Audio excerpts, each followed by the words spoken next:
जय श्री कृष्ण बच्चों, कक्षा 4 में आपका फिर से स्वागत है। कक्षा 4 में आज हम आकृतियों के बारे में अध्ययन करेंगे। ठीक है, आकृतियाँ कौन कौन सी? वृत्ताकार आकृति, वर्गाकार आकृति, आयताकार आकृति और त्रिभुजाकार आकृति। इन आकृतियों के बारे में हमने पिछले वीडियो में अध्ययन कर लिया है और घन और घनाभ की आकृतियों के बारे में भी हमने अध्ययन किया है पिछले वीडियो में। तो घनाभ जो 6 आयत से मिलके बने वो क्या कहलाता है? घनाभ कहलाता है। और घन किसे कहते हैं बच्चों? घन वो कहलाता है जो 6 वर्गों से मिलके बने, तो वो घन कहलाता है।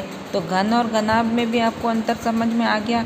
ठीक है, तो इन सारी आकृतियों के बारे में हमने अध्ययन कर लिया है। आज हमारी प्रश्नावली 6 के प्रश्न 1 हैं कि नीचे दी गई आकृतियों को खोलने पर कैसे दिखेंगी। क्या है प्रश्न? कि नीचे जो आकृतियाँ दी गई है, अभी आपके सामने कुछ आकृतियाँ दी गई है। ठीक है, इन आकृतियों को अगर हम खोलते हैं, इनकी एक एक परत को खोलते हैं, तो ये दिखने में कैसी होंगी। ठीक है, तो सबसे पहले हमारे पास में क्या है? चौक का डिब्बा। क्या है?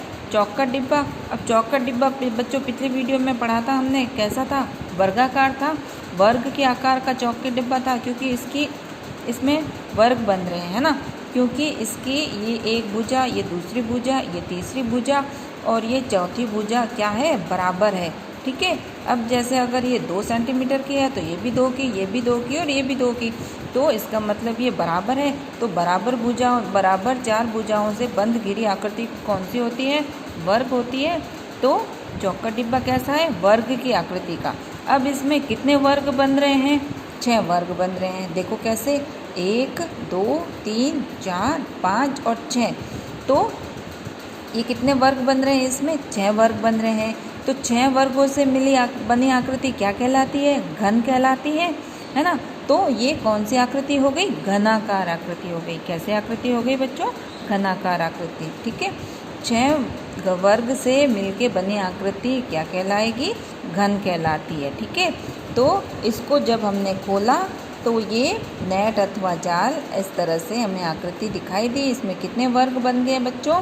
जैसे जैसे एक एक परत हम खोलते गए तो 1 2 3 4 5 और 6। ठीक है, उसके बाद में सेकंड है पेंसिल का बॉक्स, है ना। इसको पेंसिल का बॉक्स बना लेते हैं, मान लेते हैं। तो पेंसिल का बॉक्स जब हमने खोला तो इसमें कितने आयत बन रहे हैं? 1 2 3 4 5 और 6। कितने आयत बन रहे हैं? 6 आयत। क्यों आयत? क्या कैसे कहते हैं आयत बच्चों? जिसकी आमने सामने की भुजाएं बराबर हो। अब वर्ग में तो क्या था? चारों भुजाएं बराबर थी, है ना।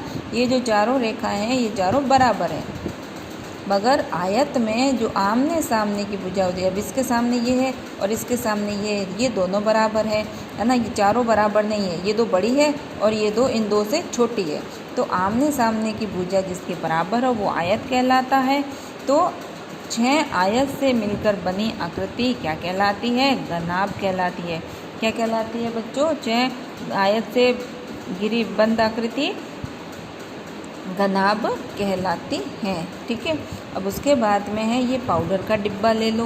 बहुत गोल होता है पाउडर का डिब्बा, है ना। तो इस पाउडर के डिब्बे को जब हम खोलेंगे तो इसकी आकृति कैसी बनेगी? 1 आयत और 2 वृत्त। कैसे आकृति बन रही है? 1 आयत की बन रही है। आयत मतलब जिसकी आमने सामने की भुजाएं बराबर हो, और 2 क्या बन रहे हैं? वृत्त बन रहे हैं। जो गोल बंद आकृति है, ठीक है, एक ही रेखा से गोल बंद आकृति बन रही है, तो वो क्या कहलाता है? वृत्त कहलाता है। ठीक है, और आयत किसे कहते हैं? जिसकी आमने सामने की भुजा बराबर हो, तो वो क्या कहलाएगा? आयत कहलाएगा। तो 1 आयत बन रहा है इस आकृति में और 2 वृत्त बन रहे हैं। ठीक है, उसके बाद में है ये बर्थडे कैप ले लो। ठीक है, बर्थडे कैप बना लो इसको, या कीप बना लो। तो अब इस कीप को जब हम खोलेंगे तो कौन सी आकृति बन जाएगी बच्चों? एक त्रिभुज की आकृति बन जाएगी और एक वृत्त की आकृति बन जाएगी, है ना। देखो ये गोल हिस्सा दिखाई दे रहा है आपको, तो इसको जब खोलेंगे तो ये अलग हो जाएगा और यहाँ कौन सी आकृति आ गई, त्रिभुजाकार आकृति। तो एक त्रिभुज की आकृति बन गई इसमें और एक वृत्त की आकृति बन गई, ठीक है। तो हमने जब इन आकृतियों को खोला तो अलग अलग तरह की आकृतियाँ हमारे सामने आई। कुछ वर्ग की आई आकृति हमारे सामने, कुछ आयत की आकृतियाँ बन के आई, घन की, घनाभ की, और कुछ आयत और वृत्त मिलके बनी हैं, और कुछ वृत्त और त्रिभुज मिलके आकृतियाँ बनी हैं, ठीक है बच्चों।